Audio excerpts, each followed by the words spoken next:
Hello again, taking another look at some of these Gothic paperbacks from the 1970s. I'm running out of good copies to show now, so there won't be many more of these unless I get a sudden find of new books. But here are the latest ones that I haven't filmed before. This one is Easy Eye. This is called Ghost of, no, I don't know how to pronounce that, Coquina or Cochina Key, who knows, by Jean Bellamy. This is not very common online. This is one of those ones where there's a full bleed illustration version and then there's this framed version where they all look the same as each other. So that's quite a nice copy. I haven't read that one yet, but it's quite a thick one. So quite glad to get a copy of that. The one underneath is a Dean Koontz novel when he's used the name Deanna Dwyer, and it's called Demon Child. I think he did 4, maybe 5 books under the Deanna Dwyer name, and they're all very collectible on eBay. I've read this one, it was okay, it was only just slightly different from all the rest of the run-of-the-mill books. But that cover is really uninspired, just a photograph of a girl and a kind of everyday, slightly largish house, and then all tinted in this kind of blue colour. And that's all they could be bothered to do for that. There's 2 editions of this. One's got the title in a different font in a different place. But it's not a great book, but it is rare, as all the Deanna Dwyer ones are.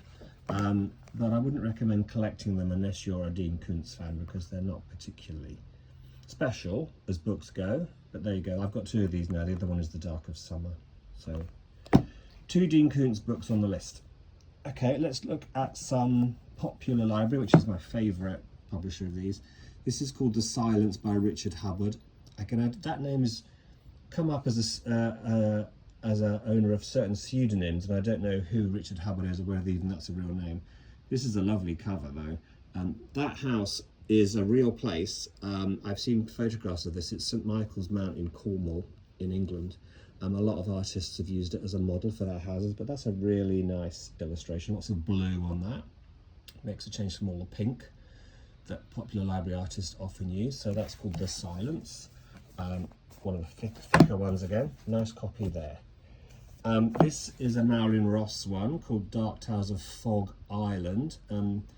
Marilyn Ross is W.E.D. Ross, and he did a whole series of books about Fog Island. I don't think they are connected to each other apart from being called Fog Island. Again, these Fog Island books are quite collectible. I didn't get a very good copy of this, but it didn't cost very much, and it's a nice cover illustration again.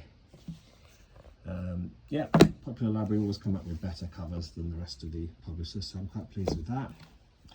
Here's a nice one I was quite glad to get. This is The Hemlock Tree by Eileen Lotman. That's a really, really nice cover. Again, Popular Library going with the full-on pink magenta colour there for the illustration. I don't know what kind of house would have another tiny house perched on the top of it. Architecturally, that doesn't make a lot of sense. That's like a small house on top of a big house. This model, this pose, I've seen it several times. I'm just putting another one side by side here so you can see the similarity. This is an old Ace book I've showed before, but you can see the girl on the cover has been taken from the same, probably from a photograph of a model standing like that. But how funny that they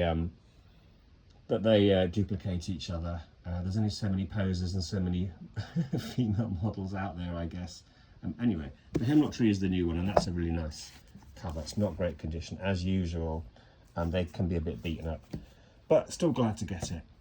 Moving on again, this one is called Dreamer Beware by Ruth Wiseman. That could be Wisman, I'd say Wiseman. This is a nice cover. It's got the house, the heroine, the light, the foggy woods, and the stalking man. That's very nice. This is quite good condition actually. It's quite shiny. Look at that. This illustration has been used twice. The other book is also Popular Library, and I think it was called 135 Oakland Street or 153 Oakland Street. I used to have it, but I sold it. But now I've got a different book, and I've got the same cover back again. So that was nice of Popular Library, saving money as usual, I'm sure. Yeah, that's a supernatural one. That's actually about real ghosts. If you are the type that wants to know whether the heroine's being gaslighted or real ghosts, this is real ghosts. So you can enjoy that. This was quite hard to find. This is The Very Dead of Winter by Sarah Nichols. That's a pseudonym. I've forgotten the name of the author, but all the Sarah Nichols books are by a male author. Nice picture. House is a bit drab, but a nice picture of the heroine running away in the cold. Great title. Quite a nice condition copy, that one. I was glad to get that. Then we have now we're back onto Magnum. This is called Black Autumn. Elaine Evans again. That is a pseudonym. This is a really bad book. It's like 20 pages of plot spun out to last for like 20 chapters where nothing happens. So even though that's beautiful painting and lots of blue and a very nice house there, it's not a good book. Elaine Evans books are typically not very good. I haven't read a good one yet. But a nice copy there from Magnum. Yeah, don't get excited if you see that. I bought it for the cover and the story was a letdown. Here's a better one. Now we're on to Avon now. This is by Susan Jennifer. Again, that's not a real name as far as I can remember. This is called Country of the Kind. Little house tucked away at the end of a long tree-lined avenue. Very nice painting. The heroine is painted very nicely there. This is a good one. This is one of the stories where the heroine is stuck in an asylum and can't get out. So it feels like a real peril rather than just being in a huge mansion and seeing ghosts. She actually really can't get out. I enjoyed reading that, so good story as well as a nice cover there from Avon. And very shiny. Look at the shine on there. So yeah, that's lasted well. And then finally, for the books, we have this one called Lost Lake. This is from Paperback Library. Lost Lake by Russell Kirk is not a Gothic romance. Full disclosure, they lied about this. They pulled the wool over your eyes because this is a series of short stories about ghosts. Repackaged as a Gothic. It was written in years ago. Yeah, it's a collection of ghost stories, and it's not a Gothic. The cover is very nice, but shame on you, Paperback Library, for fooling your readers by packaging that in this way. Now, I've saved this to last because it's a nice segue into another connected series. This painting, nice as it is, has been used on a comic.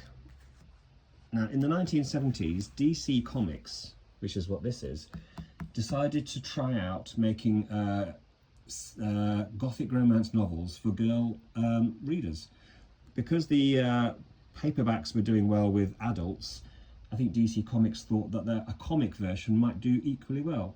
And in this case, they borrowed the same artwork. They've kind of simplified it, like they've kind of dumbed it down. The detail is gone, and it's been made much more contrasty. You can barely see that man walking a dog?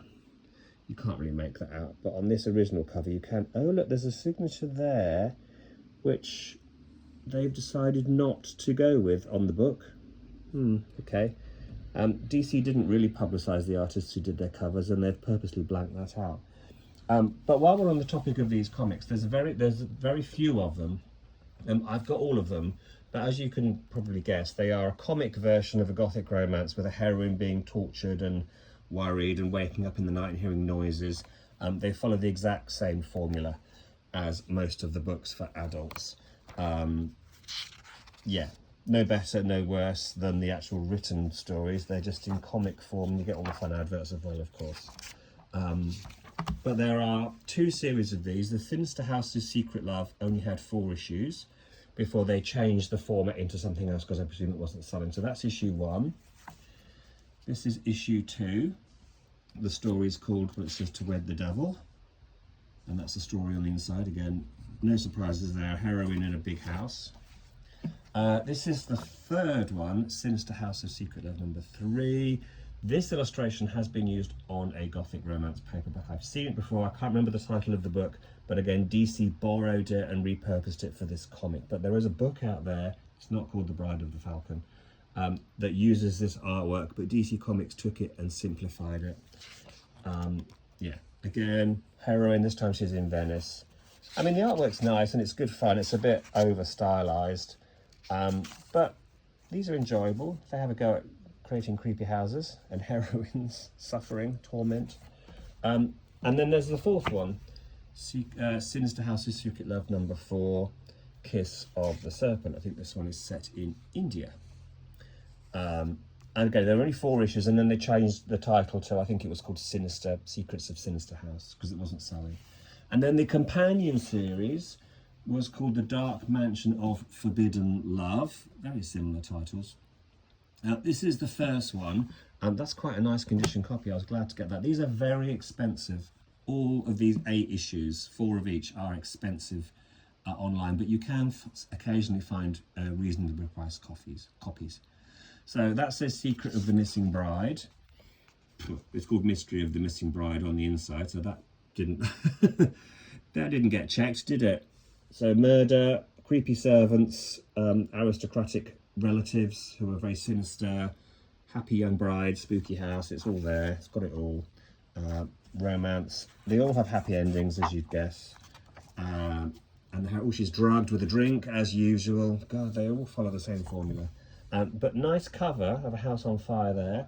Quite sombre and stark to have a cover like that on a comic. Anyway, that's number 1.